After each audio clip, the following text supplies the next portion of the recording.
Feel into the inspiration of this interview and explore what it means to truly nourish yourself in body, heart, and spirit with my guest, Victoria Sofitel. Honor yourself, celebrate your strength, empower your transformation with your Yin-care. This is the Yin-care podcast, and I'm your host, Margaret Jacobson, the Mother Rising. When our sensitive tissues are off, everything is off. That's one of the many reasons I absolutely love Yin-care's herbal wash. This incredible Taoist formula gently nudges the vaginal microbiome back into balance. Not to mention, it feels amazing. So get your hands on some Yin-care's herbal wash today. That's YINCARE.com. Restore, rejuvenate, and refresh with Yin-care. I know you are going to just love this interview today. You will meet my collaborator for our upcoming free webinar and 5-week course. We're going to tell you all about it. You get to know this beautiful woman, and when you watch it in full, you will have the opportunity to experience her passion and willingness to vulnerably share her commitment to true and complete nourishment. If this show inspires you to make any changes in your life, pause right there. Leave me a 5-star review, like the episode, subscribe to the channel, and even leave us a comment. It takes less than 5 seconds. Then head on over to yincare.com and sign up for our womb empowerments. Discover us on Instagram at yin_care or on X, Facebook, and YouTube, as well as TikTok at Yin-care, YINCARE, to connect with us through our outstanding community online on our social networks. And you'll be kept up to date to learn everything that's going on. And now here's the episode for your listening and viewing pleasure. Hello, everyone, and welcome to the Yin-care podcast. I am your host, Margaret Jacobson, the Mother Rising. I have had the great fortune of meeting our guest today in a shared sacred women's womb container several years ago. She had posted in our social spot for that container that she created and sold a gluten-free, allergen-free bread that she wanted to just let us know in case we were interested in trying it out. And I was super excited because, as many of you may know, and those of you who don't, at Yao Clinic, which is our clinic where my husband practices Chinese medicine, most of our patients are on very specific diets, and the majority of them have removed gluten, dairy, and eggs. And her bread had none of those, which was amazing. And it was so incredibly delicious, truly phenomenal, not just because it is an artisan level bread, but she clearly infuses it with so much loving intention. And then we started to become friends. We just had this beautiful budding friendship. And when I asked her if she wanted to host a gluten-free workshop with me, which we are planning to do on October 8th, we'll be talking a little bit about that today as well.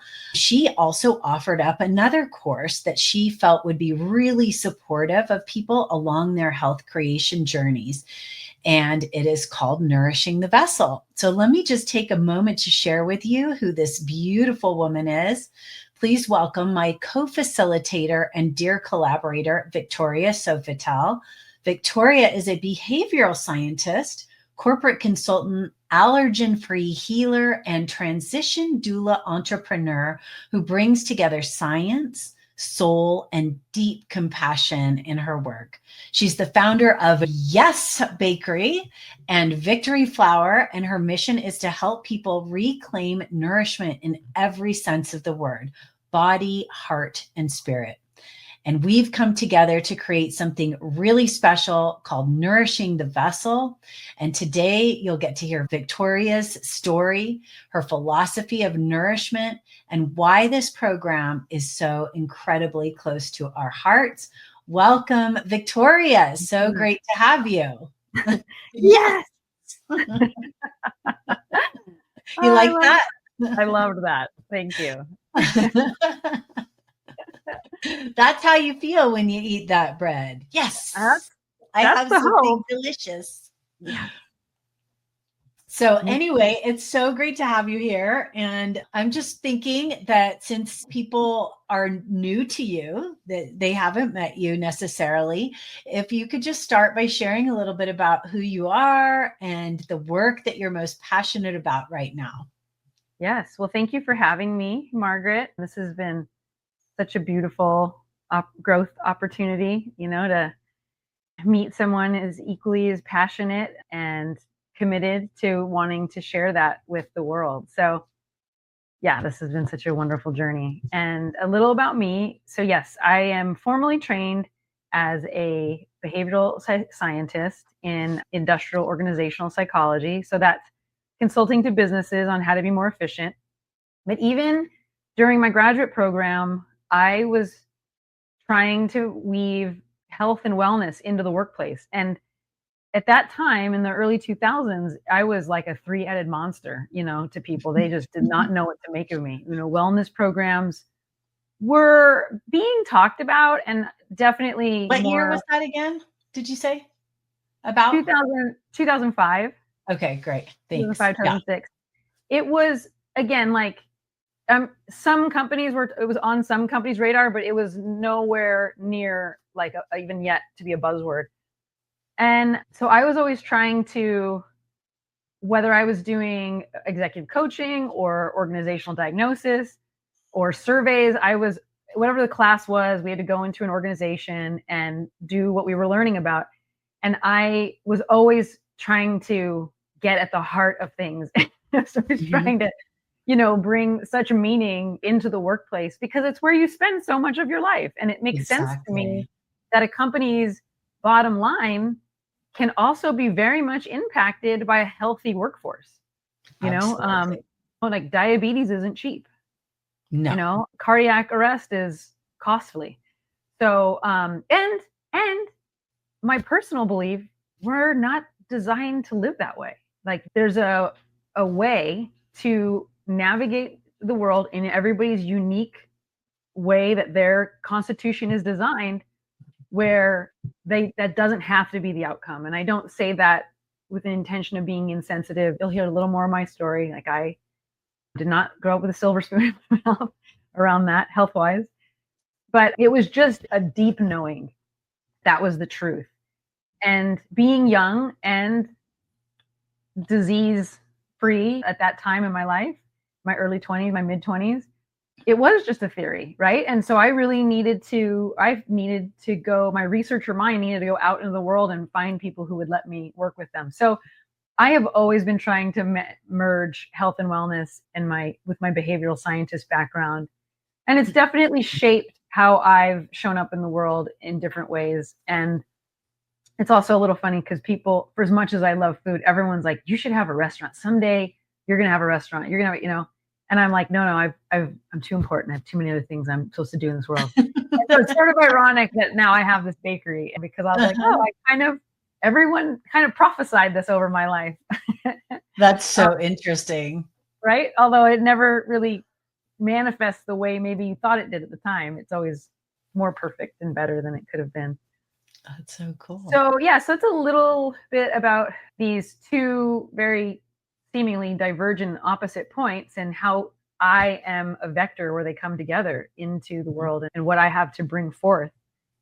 I just want to also mention that like you almost have your doctorate too. You have everything but the defense, right, of your thesis. Yeah, that's a great point because it does also segue a little into my own personal healing journey. So yes, I completed all the doctoral. I've advanced to candidacy. I'm a doctoral candidate, and I've been in that limbo state for a while. But I also want to just honor why you're in that limbo state. Yeah. Because you chose being a really amazing mother to your daughter and we can talk about this shared experience of being single moms, but she needs that attention and it's okay. The doctoral completion can wait. Yes, definitely. Definitely. And so, yes, I advanced to candidacy. I did all the doctoral work. I submitted my proposal and successfully defended that.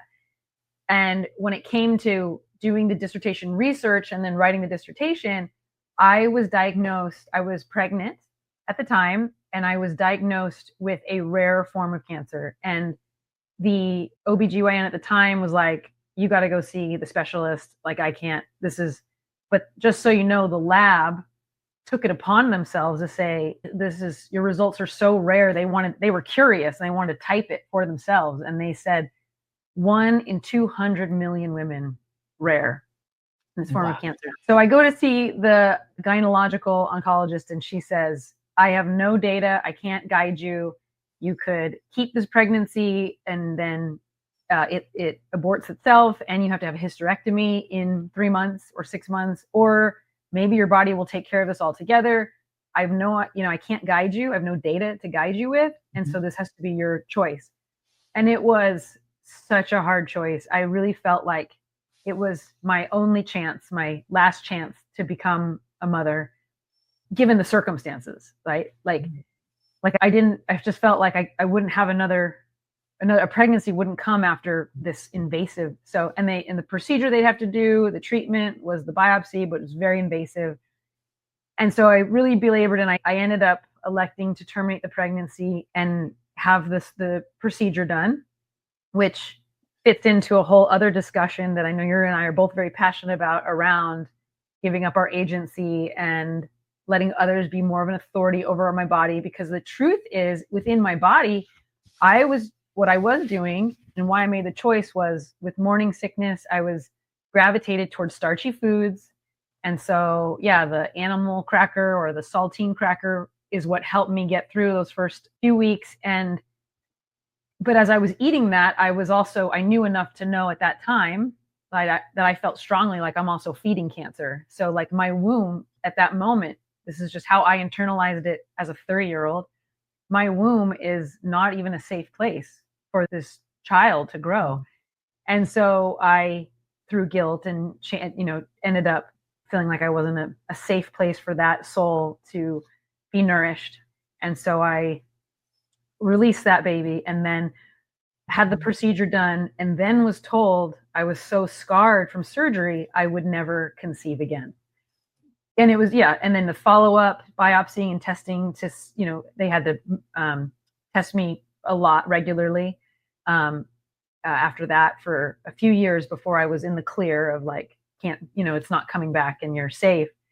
And every time they would have to, do the test, they would have to break through scar tissue. So I knew every time you're breaking through scar tissue, it's going to be the beautiful design of the body is to lay it down even stronger, even harder. Right. And I felt as they broke it every time, and that was painful. Where was it? Where was the biopsy being taken? It was my cervix. It was on your cervix. Oh my goodness. Wow. Well, it was the entire surface of the cervix. So that was all completely, not to give too much information, but shaved off. No. That's like, please give the information. This is mostly women's podcast. So it became occluded by the scar tissue. It was fully like, it was like a, hermetically sealed womb from that point forward. And they showed me the tool they were dilating with to break through the scar tissue. And as excruciatingly painful it was on my end, it was a toothpick. It was a metal size of a toothpick that they were poking it through. So to do this every 3 months for several years, in my mind, yes. I'm never having a child. But as you've shared, I do, hallelujah. I have an 11-year-old daughter, and she came against all odds as far as I'm concerned. Wow. And so she is my miracle child. So yeah, when she came, and I guess just to add a little bit of detail. Please. During that process of being diagnosed with the cancer and having the surgery and terminating the pregnancy and having the surgery and having all that, I told that job that I was at that I had cancer and I needed to have surgery, and I would have a lot of appointments, and that I'd be coming early or leaving early or having a longer lunch, and I knew they couldn't ask. So I'm just being upfront and I'm letting them know, I'm being transparent. And this was before you were obviously pregnant with Aurora. This was Correct. during, this was 4 years prior. right. Okay. 4 years prior. And so that company fired me after informing them. And so I did initiate a lawsuit against that company, which took a few years. And then I was in San Diego at that time. I moved to San Francisco and I started my life all over again. And then when Aurora came, I was like subject matter expert. I worked for the third largest healthcare organization in the state of California. I had an $8 million budget. I was overseeing this very complex federal government mandate. And I say all that to say, it's not like you can just find anybody on the street that's doing what I'm doing, with the subject matter expertise that I had at the time. And I was so overjoyed that she came, from the miracle of thinking I couldn't have a child. And then she came. I had been in enough HR trainings with my boss at the time. We were peers, and then he became my superior in the chain. And then, so I just I would offer up things like, well, at least you're married and you have children. I'm like, I would give anything to have a family and to have children, and I can't. And so I tried to offer that up to give him perspective, and he did appreciate that. And then Aurora comes, and I again, announced my pregnancy, immediately. I didn't wait 3 months because I was excited and I thought I was safe. I thought it was okay to share. I thought we had enough rapport built up. And within 10 minutes, my position had been eliminated. So twice that happened to you then? Yeah. I don't think I mean, you've shared these stories with me before, but I don't think I clearly was confused, thought it must have only happened once. Right. Well, the first time I was fired, and the second time my position was eliminated. That's how they get around firing you. It's like, oh, we don't need this position anymore. It's like, good luck, rolling out that. So I'm glad I went into that detail, because I really want to offer people that I've seen some things, I've been through some things, and I don't make these claims about health and wellness and how vibrant we can live because I have a trust fund and I have everything, handed to me. I have, not just that, but that you've clearly struggled in some ways with your own health. And so that kind of segues nicely into how did you start caring for yourself? Cause that part you didn't get into, cause you said that your womb was not a safe place for growing life. And clearly you had all of these procedures, which were super invasive. Then what were you doing to build back Victoria? To victory. Yes. From the ashes, Phoenix rises. So back to the cancer. I had been, well, maybe even a little further back. I had been really shaped early in my doctoral program. My sister's husband had been in a car accident, and I was 24 at the time, but I had known him since I was 12. So he was like my brother, right? And he became, from the accident, a quadriplegic, but he was 6'5". And so what we discovered right alongside the hospital was that they have a procedure for how they handle, a trach, putting in a trach tube or any one thing. That one was I remember that one the most vividly. But then to do it on someone who's 6'5" and their trach is longer, so they ended up making a whole entire new manual.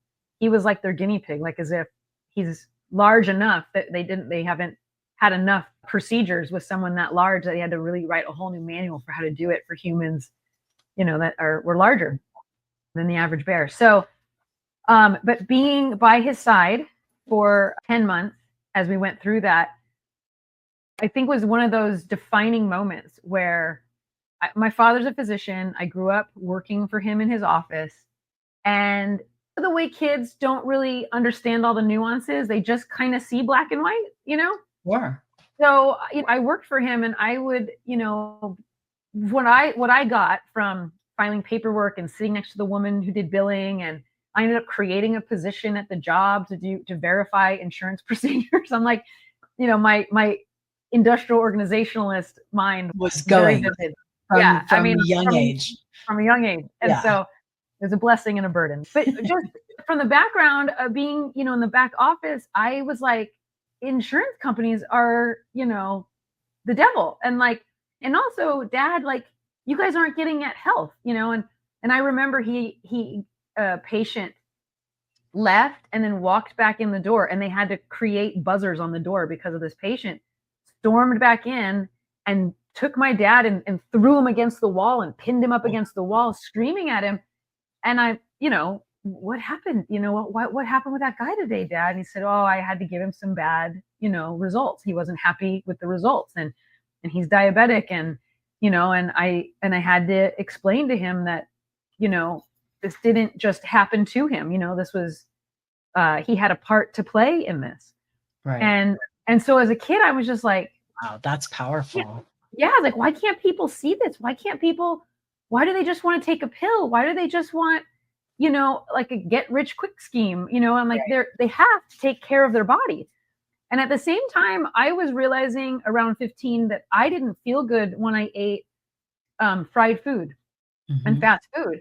And so again, like, kids tend to love fried food, fast food. And from a younger age, I was like, I never want to eat that again, and so I became that pain in the butt family member who's like, well, I'm not eating anything from those places, so get yourself something. So that was kind of a start. And then it was just this inquiry. It was just these wedges that came into my mind at a young age that I couldn't quite shake. They were so profound.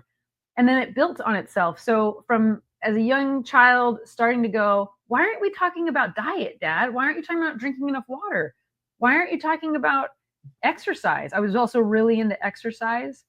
My mom wasn't very healthy. And I was kind of like, how everyone says you're going to be just like your mother when you grow up. I was like, oh, like my mom, no, we've talked about it. This is not like a flight for her. She knows that and she has her reasons, and she's discovered that why she's made the choices she's made. But yeah, so I found myself being really just kind of influenced and passionate around understanding more about health, what that really means, because it was clear to me that my father's a physician didn't know what health really meant. And he wasn't really even advocating for it, despite him saying, oh, well, I tell my patients the best medicine is no medicine and the best surgery is no surgery.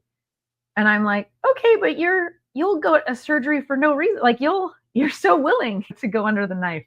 Right. So I see that there isn't an alignment between what you personally practice and what you're preaching to people. So I just saw all this hypocrisy growing up, and it always made me very skeptical and wary, and it made me want to go dig deeper and deeper and deeper and deeper and go down all these rabbit holes.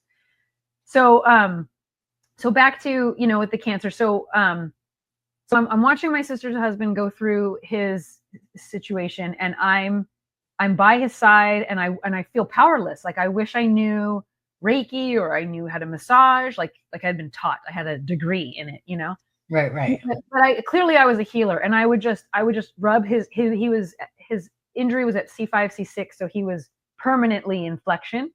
And so I would just force his arm down and just try to elongate it. And I mean, I would sit by his bedside for 10 hours a day, and I would just touch him and hold his feet. And that was a very trying moment, as I see this affecting our family, and my parents are very concerned about the finances of the medical bills and wanting my sister to divorce him so that she doesn't have to be saddled with this, because at that point he was in a coma for several months. We didn't know if he was ever going to come out of it or not. And they were 30, I think she was like 30 at the time.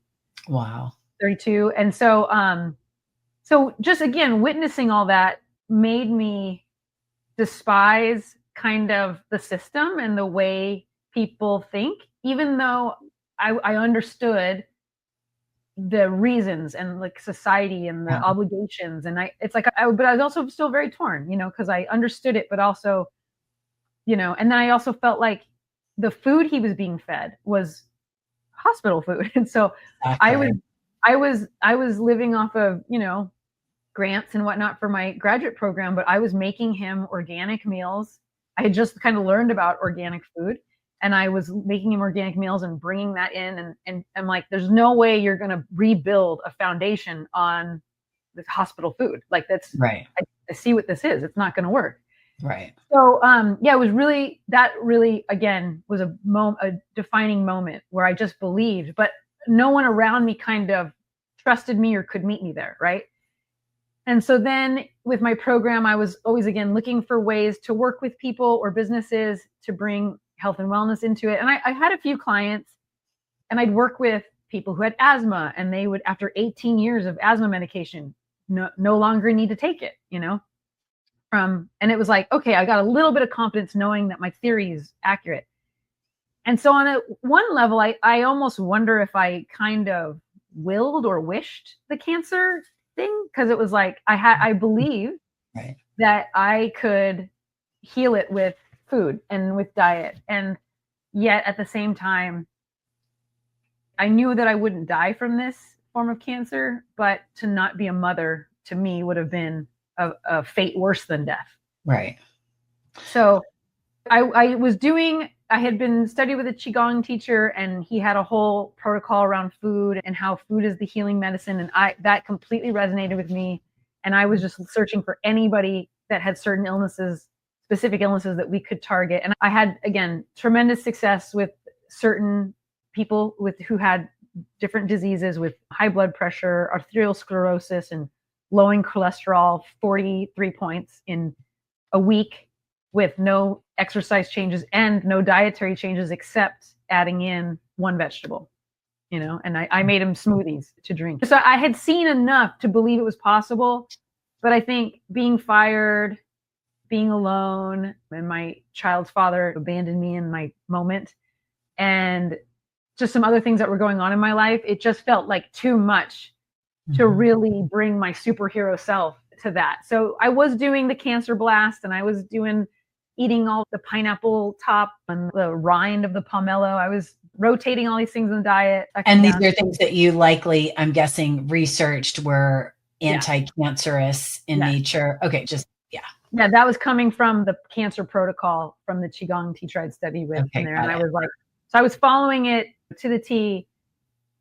But I also realized, and I think this is really relevant to share in my own journey, that by the time I eventually got a job and started working again after being fired and initiating that lawsuit, but I realized that when I started working and I'm out, like the stress of lunch coming, and I'm like, well, I can't eat what's in the cafeteria, and I guess I have to go out. Where can I go? And then of course I have to make food. And then I developed this anxiety around eating. And at some point I was like, okay, I feel like this anxiety is more toxic and cancer causing than whatever food I would have chosen. And so it is a roller coaster, and I've ridden the roller coaster, and I'll probably go back to it again when I share about what happened with my daughter. So I just mean to say I've been there and I've done that. And I do feel like with Nourishing the Vessel, what we've created here is a way to say, let's just breathe into all this. Just realize it's a choice to step onto the roller coaster.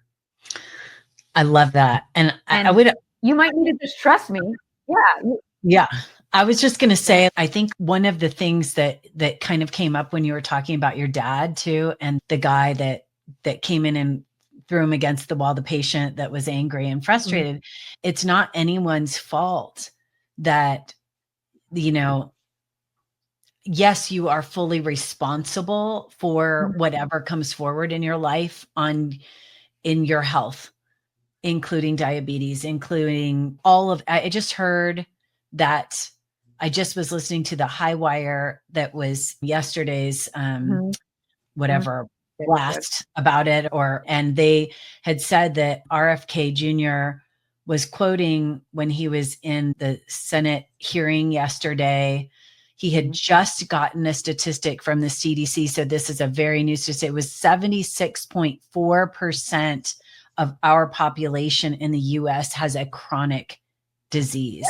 Yeah. That totally is like incredible. So anyway, the point I want to make, I wanted to bring that forward to people, because this particular type of program is going to apply to anyone who fits in that category, but then anyone Right. beyond that just Right. wants to bring health into your life, because we have Yeah. never been taught, like Right. that patient that was angry. It's not our fault. We have not been taught how to take care of ourselves well. And Right. really, this whole nourishing the vessel, which we'll get into, is a journey of like how to love on yourself and take Yeah. care of yourself and Yeah. nourish yourself in ways that you never considered nourishment to be a part of it, you know? Right. Right. And I do love that that's the feedback we've gotten, is that even people who are originally, when this was created, it was, I was thinking of me, or you, right? At the beginning of our journey, when we're just in that state of overwhelm, where it's like, what? I can't eat dairy or gluten or eggs. Like, what can I have? And I know that place, and there's a whole world of possibilities. And yeah, do you have to live differently than everyone else? Yes. And is that a good thing? Yes. So a big piece of being nourished also is realizing that everything that the foundation that society has been built on, and I think this is the hardest part for people, is not nourishing. And that's where, when we can get that reframe around to really realize, because people will just immediately reject, that's not true, and it's like, okay, well, let's walk down that path. Let's look at that. And so, and I understand why it's hard to look at, because when then you have to do something differently. And I see it, like, for instance, like with water, I am committed to only drinking spring water. Mm-hmm. And I find springs and I walk 30 gallons, not at once, obviously, 5 gallons and 3 gallons, and 7-gallon jugs, and I fill it up and I walk it back to the car. And people in my life are like, you're crazy. I can never do that. I don't have time for that. And it's like, I don't have a choice. I guess I feel like I guess I know I have a choice, but my point is, my choice is I can't choose any other than that. I can smell the chlorine coming out of the tap. That's not acceptable. Even if I'm thirsty, I know my body, I've taken it to some crazy limits. It can wait for proper nourishment to come. Totally. And I know that this is an extreme, and I know that people aren't here. And well, I know that if it's an extreme, then you're coupled with the right person, because that's when we were in Denver. That's what we would do, is drive to the spring that was like a couple hours away to go get the water. And then we had a wall of jugs that were filled. Yeah. That we would go. It was great. It was awesome.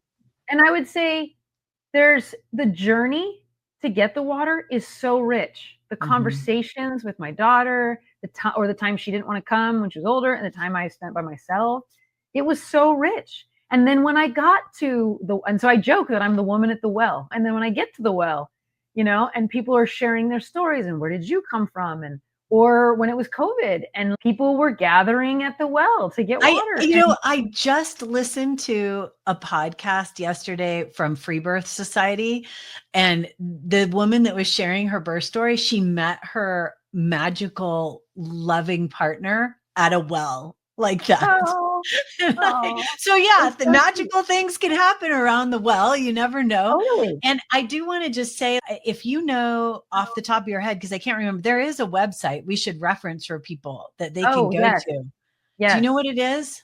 I will. It's springwater.com or I'm going to look it up.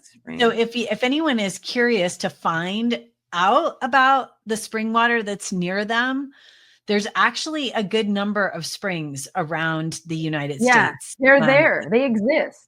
And it's really fun. Like, I remember when I was in the Bay Area in California, and it was a long way off. I never made it to the one that was available.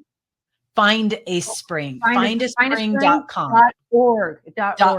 Okay, let me put that up. Yeah. Okay, let's see. And let's see. And then on that same note, not only is spring water what I drink, but I don't bathe anymore. I mean, I shower, and I have a filter, but I don't take a bath anymore unless I'm at someone's property that has a well, or it's a hot spring, a natural hot spring. And I have the water has been such a teacher, and I've learned that like I'm the tea bag, like It's true. like soaking up my skin.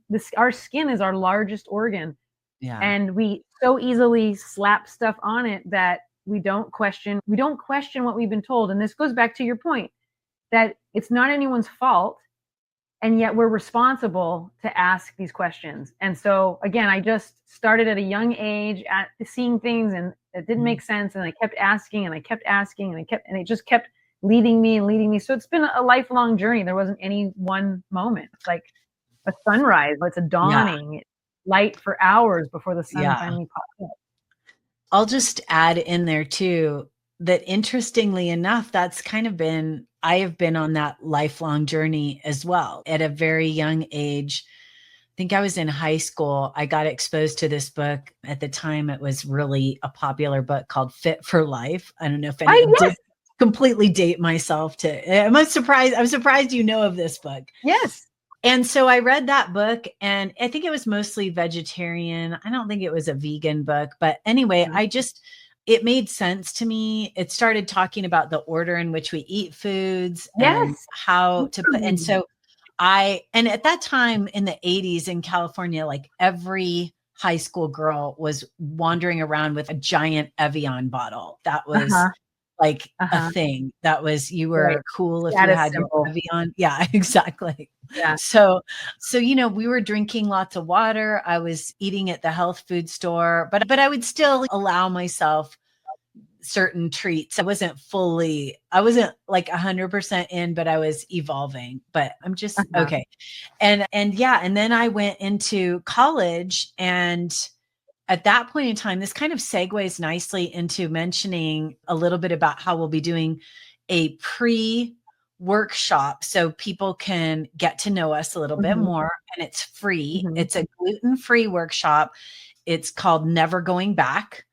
And it's not to say that if you join us, you won't go back, but maybe you'll be like us and you'll see why I named it that. It's kind of going to be a fun, you're going to learn some fun little tidbits about why it's called that. But when I was in college, they started introducing it wasn't considered genetically modified. They basically had blasted the gluten cells with nuclear technology. And so it was pre-genetic, like actual targeted genetic modification, but they were trying to find a type of wheat that would be more prolific to feed lots of people, because at the time the message was to feed the world and we didn't have enough food and blah, blah, blah, blah, blah, blah, blah. Everybody was starving. Everyone in Africa was starving. It's hard to tell exactly what was going on, but that was the messaging that was coming across. In any case, they start plugging in this new form of wheat into the American population. And it basically had a modification, which we'll go into in the workshop, that caused a lot of people to have a reaction, myself being one of them. Apparently, I've since done testing that shows that I do actually have the celiac gene and a gluten sensitivity gene. So all of those I've passed on to my kids. And anyway, I blew up. I started to blow up and get really bloated. And there were lots of little things on my journey of discovery that were challenges in my pregnancy, having Hashimoto's hypothyroiditis, which I probably had for longer than I knew about, et cetera, that like going down these more regimented dietary modifications really shifted my health, including completely removing Hashimoto's. And I would say this diet has set me up so that I have not experienced any menopausal or perimenopausal. So I keep thinking I'm out of it. I'm into menopause, but I just got my period again. So but I have no symptoms of that. So anyway, if you choose to go down this route, these are the benefits. These are the long-term benefits that you get.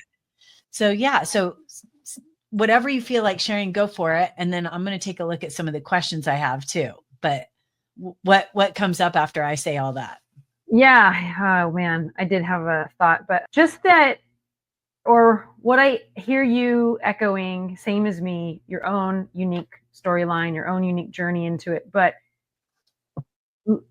seeing the body as a vessel, as something that's important and worthy of respect is what this journey has deepened. I guess I'm speaking on your behalf, but it's deepened our view of the body as a sacred vessel. And it's led to a philosophy of self-nourishment as self-respect. And where 100%. Where I see that to be my experience of that in my community, in the world, is when I talk about, or just life, like I just show up at a potluck, I find that people like are afraid to show me, like, we don't normally eat this way, you know, and I'm like, I'm not judging you. Whatever choice you're making is what's right for you right now. And if you feel like you should be making a different choice, then like, why aren't you making a different choice? What is limiting you? And if you want to have that conversation, I'm a safe place to have that conversation, you know? And so but I find that it's really triggering for people because, and I feel like what I want to shift the conversation to is to reframe it around, if it were, what is self-respect to you?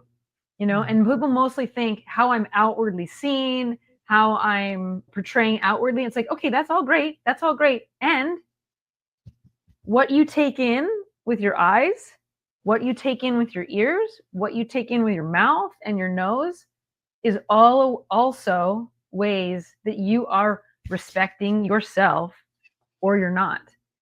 And that's a level of ownership and responsibility that is, I'm trying to rebrand and like make it cool. I want to make that great again. I love that. Yeah. Oh, that's so good. I used to say I had this really big epiphany moment for myself when I was making some of the harder changes. And I started to realize how important I was to a lot of people in my life, my children, my parents. I think I was going through a divorce at the time. So I think I was less important to my ex, but I was definitely important. It was really important in dealing, especially navigating that divorce, to be there for my kids. Right. So I really felt strongly that I needed to value who I was, and how I translated that was exactly what you're saying. It's now more than ever so important every little tiny bite I put in my mouth, because every little bite of food can either cause a huge cascade of fire alarms going off as a inflammatory response, or it can start to continually calm my body system, my vessel, so that I can be the strong woman that I know myself to be. And as you know, as a single mom, being a single mom is hard work. And I'm not saying it's not hard for other people, but there's other circumstances that it's so interesting to me that we were both single moms going through that and realizing that. I think that you either come to that realization or you can get crushed by it. Anyway, side note, but yes, I 100% agree with you on this space of honoring ourselves. Yeah. And like for me, I had a similar little moment. It was prior to any of my health issues, but it was more as I was just learning about organic food at 25, and I was learning about how that wasn't on my radar, that the quality of the food mattered, that I needed to read a label. Like that was not on my radar. And then my child's dad actually besides her, one of the greatest things I got was I'd never heard of a paraben. I had never heard of organic food. I had never heard of any of this stuff. And so that was my red pill moment, you know, in the tender age of 23, I guess, 24.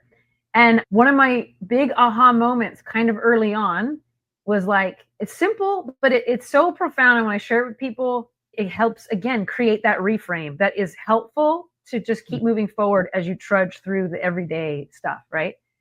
Although maybe we want to do less trudging and more gliding. And yes. and floating. But it's that it dawned on me.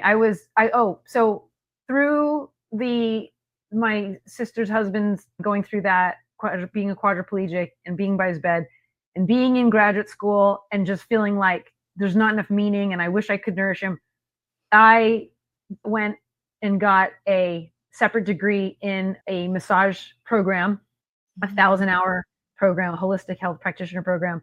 And that's where I got exposed to all the Eastern philosophies, which then led me into Qigong and other things, meditation and all the Eastern philosophies. That was like my introduction to them. So part of going to massage school is you trade and you get a lot of massage. It was a great season of life. And I was very stressed out. That's probably where I went. I was like, I'm so stressed out for being 25. This isn't good. I'm close to a heart attack. And so in that part of my going to that class, I was like, or that school, was that every class was a promise I made to myself was whatever they do, whatever they say to do, whatever they talk about, I'm doing. I'm the experience. I've learned enough about research. I've conducted enough research. I'm going to be the research project. And I'm going to do, if we're in herbology class, I'm going to make tinctures. I'm going to make decoctions. I'm going to do whatever we're talking about doing. If we're in an Abhyanga massage class, like I'm finding as many people as I can rub hot oil up and down their body, and I'm going to learn Abhyanga. And I've really immersed myself in that education because like I said, I was so stressed out at 25. I needed something. And what dawned on me was like, oh, wow, health is not a state. It's not like I could drive to California and now I'm in the state of health. Health is a choice I have to make every day. And specifically, it was like, I'll never drink enough water to be hydrated. I can only make that choice each day. And throughout that day, check in. Am I really hydrated? And I was again, younger. So it was this like, wow, that's something I have to manage. That's something that's like on me. I'm responsible for making sure I'm properly hydrated. And now looking back on it as a 45-year-old, it's like, I'm glad I had that. I'm anchored to that awe and that responsibility of it, because I have definitely, as a single mother and small business owner and person, had days where I did not properly hydrate, or for sure, or have gone into menopause and developed conditions where it's like, wow, I understand. I live in the world like everyone else. I understand. I'm not perfect at everything, but I am willing to be curious around, did I get enough water? Am I sleeping enough? Did I have enough protein today? And learning that these fundamentals keep me in a state of being nourished. I love that. Or they don't, or I'm a state of depletion, trying to make everything work. And I feel like this is what would come to me when you had shared. What has happened in society is we've made depletion the new normal, and we've made how productive we can be at the expense of depleting and sacrificing ourselves. That's what we respect in a societal level. And I feel it's changing. I believe it's changing. I see it changing in my own life.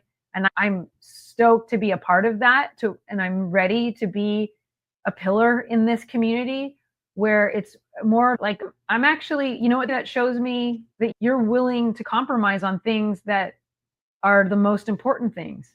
And so while I might be, criticisms of that approach might be that I'm being too sensitive or I'm too nitpicky, and I'm wanting to hold a boundary around saying like, no, how you do one thing is how you do everything. And so I want to do that one thing with as much intention and presence and care as I can. And I want to not be on autopilot ever. I mean, that my goal would be 100% embodiment, 100% presence. And I don't know if I'll get there in this lifetime, but I am fueled and passionate and inspired to do my best to bring as much presence, to bring as much intention, to bring as much of that embodiment to every moment. And I do see that I'm getting, like a fine red wine, I'm getting better with age. Exactly. And that leads into one of the questions that I was going to ask, which was, there's other things I still want to ask you that kind of backtrack in your life, but Okay. why do you believe nourishment, whether it's food, presence, or healing practices, is so essential in our current times? Why now? Why now for people? Wow. Yeah. I have to just breathe into that. No, I know it's really big because this is like your whole purpose. I know. So like Victoria is so passionate about helping people make a difference in their Or life. This is a big because, ask for her to share. yeah, yeah, because I see, okay, so back to that researcher mind, right? My Mhm, ability to see patterns, how fast my mind works in seeing it, it's a blessing and a burden. But mhm, I see my sister, my friends, myself, because I've, again, not perfect at practicing it, but getting better. I see people running on empty. I mhm, see them disconnected from their bodies. I see them numbing life by scrolling on their screens and not being present at their child's soccer game. And I see how the mundane has been made, it's been like decoupled from dopamine hits. You know, I see mhm, how addiction has shifted from, well, I mean, no, it's still there, drug, sex, shopping, but it's now, and this is, there's leading research. I still keep up with the leading research. Like the leading research on like dopamine is that it's shifted, it's changed into our screens and in these more acceptable forms, mhm. right? And I'm saying it's not acceptable. And I will gladly die on this cross if that's what it is. If it causes anybody to want to question, like, giving themselves limits with setting a timer when they're on their phone, or when they're allowing their child or themselves to play a video game, or, yeah, I see how, I guess to me the tears are because I ultimately see this as a spiritual war. I Mhm. ultimately see that these things that we're talking about, these external manifestations that we all interface with, we all do commerce with, to me, in what I've witnessed, the life I've led, the amount of time that I've also withdrawn from doing commerce, intentionally withdrawn from doing commerce with the world, and sat in stillness, and also the work I've done with my body through fasting, like, and to get really, really quiet, I can't help but see beyond the surface level. And I really see that this is more of a spiritual war. And it pains me that the hustle and the depletion and the consumption, the addiction to consuming, is what is valued and respected and honored. And it's a total inverse of what truly I feel we were designed to honor, which is whatever is I mean, and it all can be sacred. It just really depends on where you're at in your life. But yeah, so much can be gleaned from sitting in silence next to a creek, literally not doing anything. And to people in my everyday life, in my family of origin, that seems like a waste of an afternoon. Right. And for me, I've just always needed that outlet. And I see how I've been a bridge for others who forget. And I understand too, I accept now too that I'm like, so in my mind, I'm like, I'm not too different from everyone else. But now I've come to realize, no, you are. Like, you're definitely in a league of, well, not my own. There are others here, but we're not the majority, basically. And so I see how I'm on that bridge to lead people to want to, whether it's go on a hike or go with me to get water. You know, I'm an evangelist of sorts. I will offer to take other people's jugs, you know, and so they are like, I just want to get the goodness in you, however I can get it in, which is cute little segue with my bakery, right? So my daughter's food allergies she was fine. We ate, I mean, again, we ate clean food, but she ate whatever. And we were nursing and she was fine. And then all of a sudden, out of nowhere, And a little, what is clean food? Because oh, everybody has a different definition of what clean food is. okay. What were you eating? Clean food would be as much local as possible, an organic label. And if it's not organic, there'd have to be a compelling reason why I would be okay, but the non-GMO project certification. Got it. If it's something that an ingredient we needed to make something, and that was all that's at least that. But yeah, and as least processed as possible, So I was very much like made my own everything. And so, yeah. So your question, nourishment, how is it more than just, we'll get back to Aurora too. Yeah. It's the nourishment is the coming together, the making the butter from scratch, the mayonnaise from scratch, the ice cream from scratch, whatever it was. Because as I had at that point, when my daughter came, I had 15 years of eating in this way and reading labels. And then when she came into the picture and this little tiny thumbnail size rash behind her right knee in 2 weeks spread like wildfire to the folds, every fold of her skin. Wow. And she would scratch at night. And we co-slept and I'd try to grab her arm and put it off. She wore even in the summer, she wore long sleeve pajamas and she'd scratch and she'd bleed through the pajamas. And it was like, this is not okay. This cannot happen. And I'm all about nourishing you. Like this can't happen. And so I wanted to do allergy testing. And then my mama friends were like, why don't you just start with the basic known allergens and do elimination, take everything out, put one in and see how her body responds to it. So I did that. And we found each day, eggs, dairy, gluten, each had their own reaction. Her body reacted differently to each of those illnesses. So she was about to turn 2. So it was like, yeah, I didn't want to do the invasive the scratch test and all that. It was like, let's start here, right? And so anyway, it was sort of funny. We were like, I thought we were taking her out for her last meal, eating whatever she wanted, and then going to go do that test. And it ended up being, it was my last meal because I wanted to keep nourishing her. So we took the food out of her diet, or I took the food out of her diet. And then it was crazy. Like I'm eating a bagel with cream cheese in front of her. And she's like, right. Have something besides beans. Oh my gosh. Well, I made her this delicious like quinoa bean, my own homemade patty instead of a store-bought one. Right. Made my own one for her. And it was good and she loved it, but not next to mommy eating a bagel. And so then I'm like, and now I'm going to closet eat and hide it from her. Right. That was ridiculous.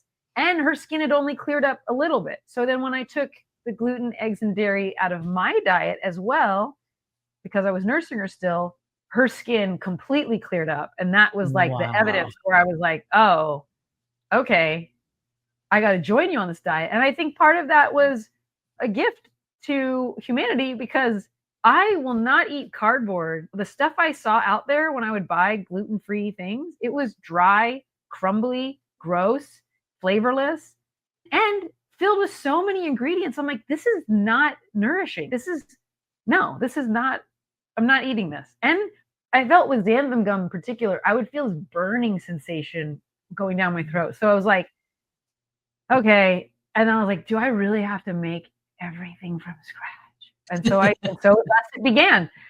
So it started with like, well, damn it, you're going to eat cookies and cake and bread, and I'm going to find out how. We're going to find a way to nourish you.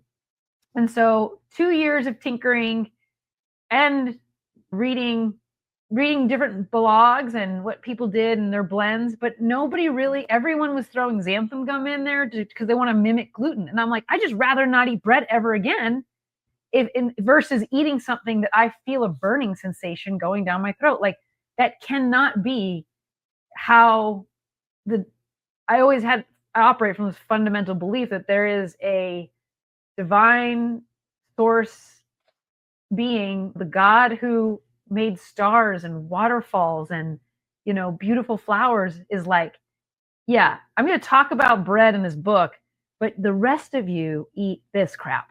it did not line up for me in my worldview. So I was like, and I do think part of having this knowing in my body, I'm like, oh, there has to be a way. There's no way that God would not be like, the rest of you are screwed. And because I had that believing, I just felt like I was led to make birth really something that is, every ingredient is a standalone source of nutrition. Nobody can say that. The bread is chewy. It toasts perfectly. It's like, truly, I feel like a dream come true, and you're nourishing yourself. Like, it is a dream come true. Well, tell them the flavors too, because you've got yeah. And then not only is it as close to bread as you can get, the nutrient density of my grains, nobody's using it. And it's 1 cup of my batter, 36 grams of protein, 32 grams of fiber. The 2 main flours meet over 75% of your daily recommended vitamins, minerals, and nutrients. It's like a no-brainer. When people eat bread, they're like, yeah, but I'm addicted to carbs. I'm a carb queen. You eat it with guilt. And it's so acceptable. It's so like where the norm lives. And I'm saying that's unacceptable. I want to eat and not feel any of that. And not because I'm in denial, and not because I'm repressing it, and not because I'm disassociated from myself.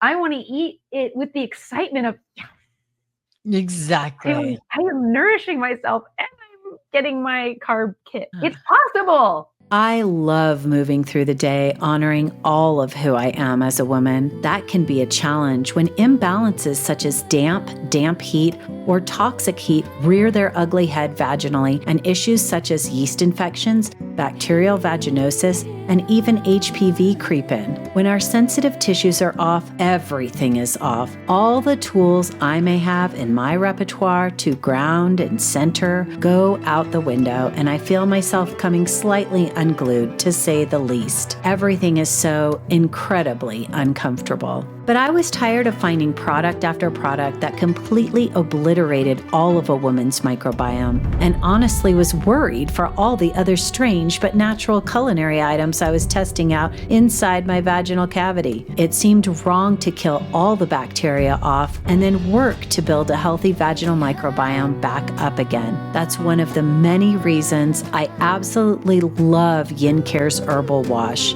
Research at the universities in China showed at the Petri dish level that at a 10 to 12% dilution, Yin-care's herbal wash would lyse all yeast cells and other bacteria while still allowing lactobacilli to continue to proliferate. This incredible Taoist formula gently nudges the vaginal microbiome back into balance. Not to mention, it feels amazing. Its cooling properties not only cool the very upset sensitive tissues, but cools my head and allows me to come back into my body and ground into my life and purpose once again. If you've never used our wash and you plan to use it vaginally, be sure you purchase the combo pack that includes both the 180 ml bottle of Yin-care's herbal wash and the 100 ml vaginal applicator. We now sell the bottle in 2 sizes, 100 ml and 180 ml bottles.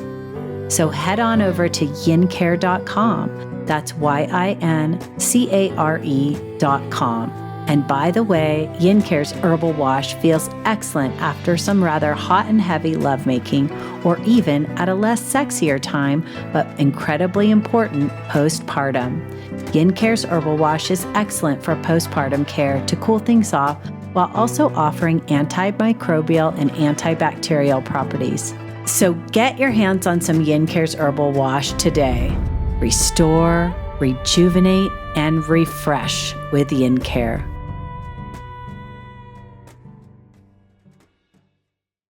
It is there's more to it too, and we won't necessarily go into all of it here just for the sake of time, but kind of almost biblical, historical roots around sharing bread and all of that, which is so. This is interesting. So deeply ingrained. Yes. Ingrained in us, right? That is a purposefully chosen word there. Yes, I love it. That we have this special thing about sharing bread with each other and sharing those things. It goes really deep.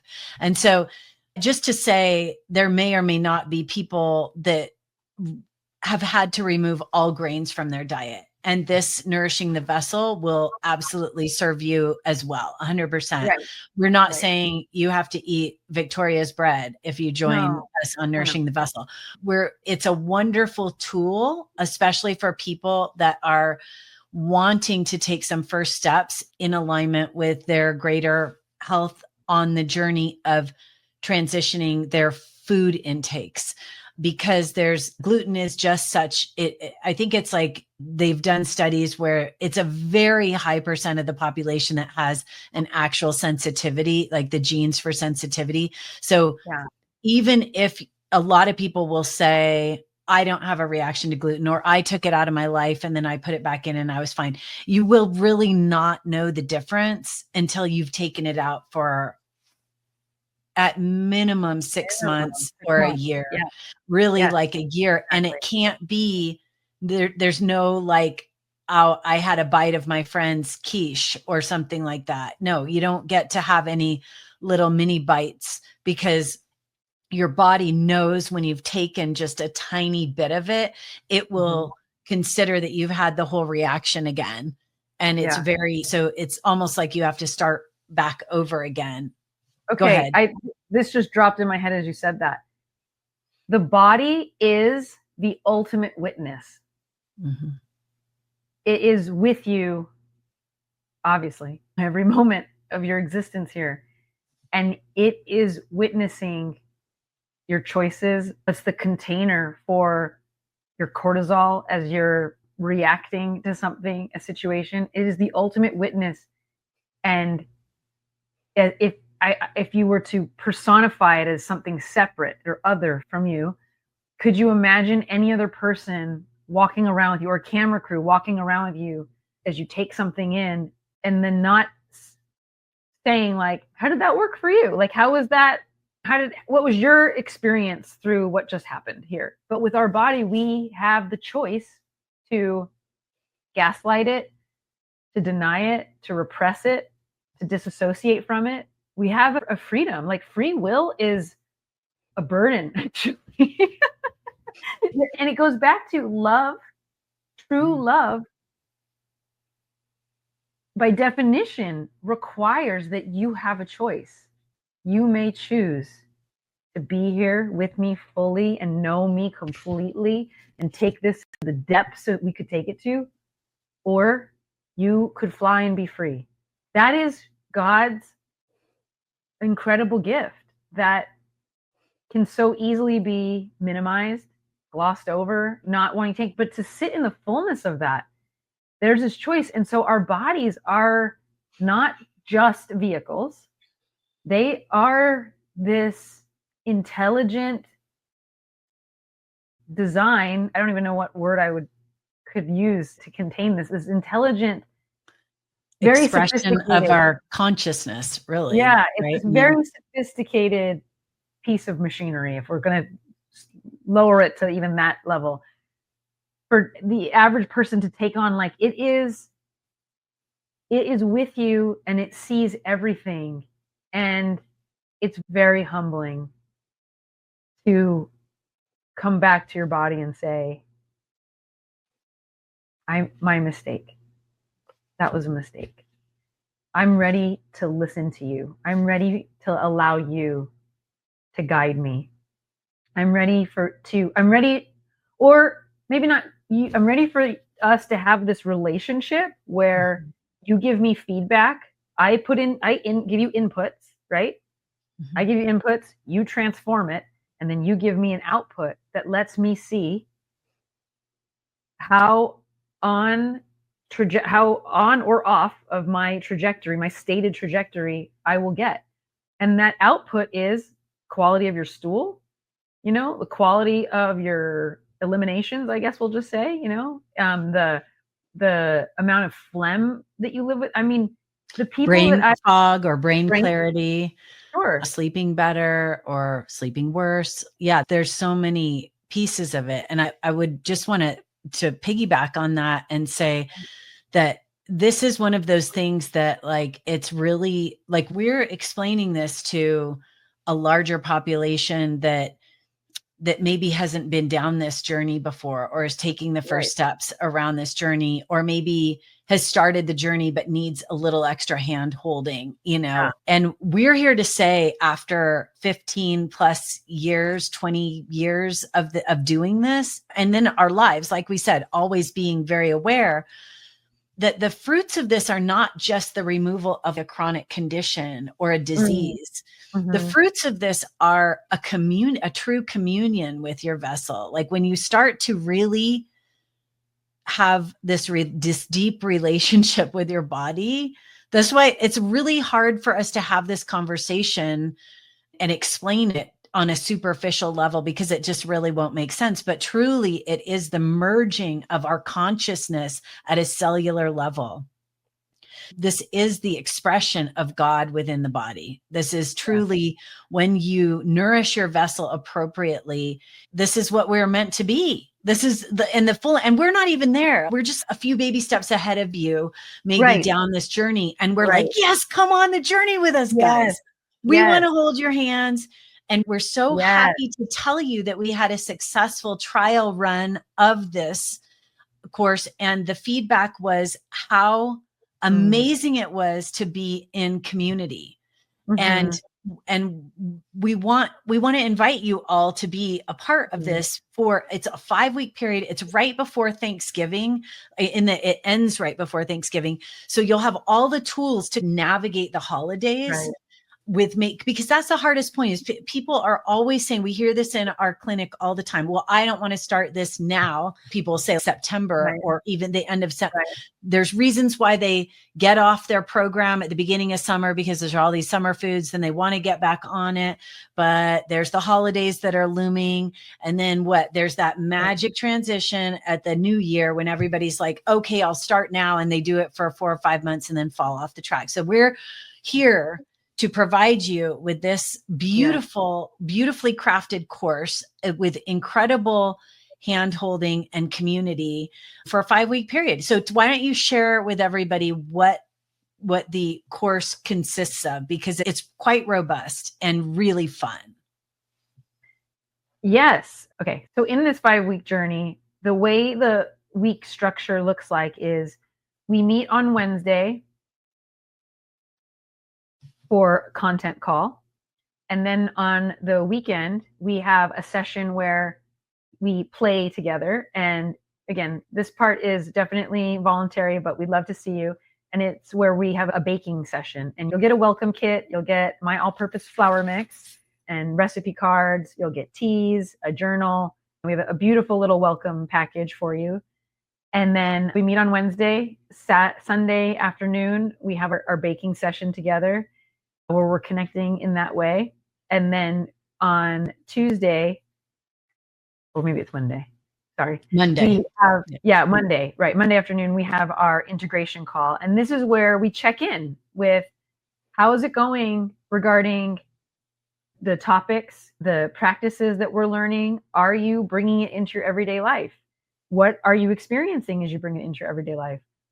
If you're not bringing it into your everyday life, why aren't you not bringing it into your everyday life? What would need to shift and change for you? And so that's where it's the richest. The integration calls are by far, I mean, it's hard to say which is that's also rich, but the integration call is where the sharing, and I call it the juiciness. That's where, if we're talking about the fruit of our labor, that's where it's that sinking your teeth into the juicy fruit of everything that we learned, and then how the homework is going, and then also the play time through the baking, I think, is also just a time to be a person and to develop this new habit of, often we outsource our nourishment to others. So this is, again, we have it there for you to have an anchor to come back and say, no, I'm just gonna experiment for 5 weeks where I do self-care. And that self-care looks like coming together and baking something that can nourish me for the week until the next week, when I have my next 2-hour self-care session, when I bake something else. So yeah, it's going to be such a rich time together, from learning each of what we have for you, each plan. And then again, obviously we start on one level and it deepens, and it just each week unfolds and unfolds and unfolds even more. And they will be recorded. We really do recommend that you make space in your schedule to be present, because the power of showing up is actually nourishing. It's you choosing to nourish your vessel just by showing up. And so if you have to leave a few minutes early or those types of things, we understand that. But we really do ask that you consider making space for this. So what you can do is if you go to yincare.com/courses, you'll be able to sign up both for Nourishing the Vessel. And if you really want to just get a splash of who Victoria and Margaret are, definitely sign up for Never Going Back, which will be our gluten-free workshop. That is on October 8th. And then the course for Nourishing the Vessel starts a couple weeks later. I think it's the 22nd is when that's going to start. And we are just so excited to discover where this is landing for you guys. Feel free to comment on this on the video. Let us know what your thoughts are, any questions you might have about the course.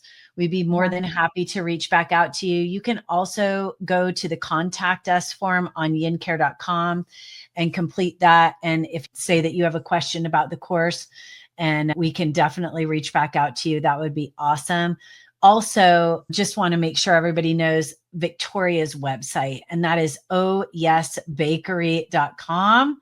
You can order her bread. You can check out, she's got lots of different products actually on there, and learn more about what she's got going on.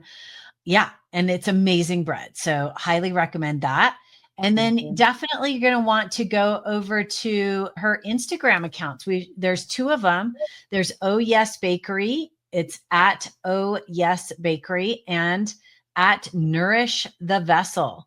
So Nourish the Vessel is a newer Instagram account because this is just launching. So just stay tuned to all of the fun content that will be posted there. I will, of course, be collaborating on this. So there will be content that I'll be posting on Yin-care. And yeah, we're really excited to have you guys join us. And I'm just, Victoria, before we completely wrap up, what do you want to share last or feel like wasn't touched on or any of that? I hope that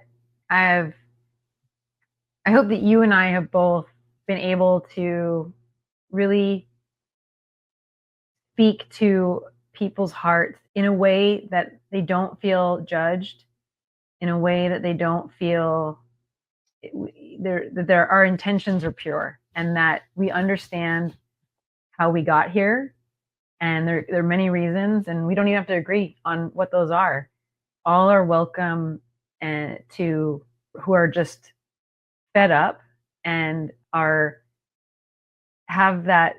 they just have a knowing that there's more than where they've gotten at in their life, and that this would be a safe place to examine that, be curious about that, and also be very practical and start to make some changes, minor changes throughout their life. And even those small changes will be so nourishing and so life-giving that I can truly claim that this is, I know it gets used a lot, but it is a life-changing experience. And it's being held by two people who have trudged through, and we just want to create a community and a world where we don't have to trudge anymore. We can glide. And we want to, the purpose of this is to, make it in whatever way we can easier, in whatever way we can help lighten the load and just multiply the joy and divide the burden through the community. That's who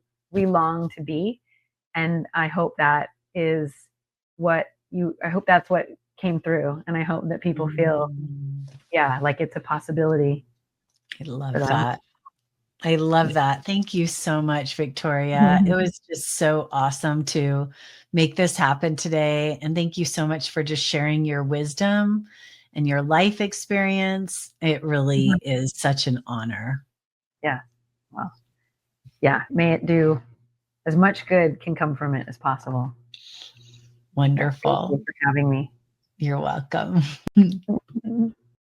For those of you listening, if you've been feeling stretched thin, disconnected from your body, or ready to experience a deeper kind of nourishment, this program that we discussed in this episode is absolutely made for you. You can learn more about us inside Nourishing the Vessel, as well as during our Never Going Back free webinar. So head on over right now to yincare.com/courses, COURSES, and sign up or click the link in the show notes. We would absolutely love to welcome you into this beautiful, supportive container. I'm on a mission to help you remember and reignite your own intuition through your womb wisdom so that you are ready, willing, and able to step fully and completely into your own sovereign health creation journey. Shows launch every 2 weeks wherever you get your podcast. And of course, you can find us on Instagram at yin_care and on X, Facebook, YouTube, and now TikTok at Yin-care, YINCARE. Victoria's links will also be in the show notes. This is the Yin-care podcast. I've been your host, Margaret Jacobson, the Mother Rising. Thank you so much for joining us today. Until next time, honor yourself, celebrate your strength, and empower your transformation with your Yin-care.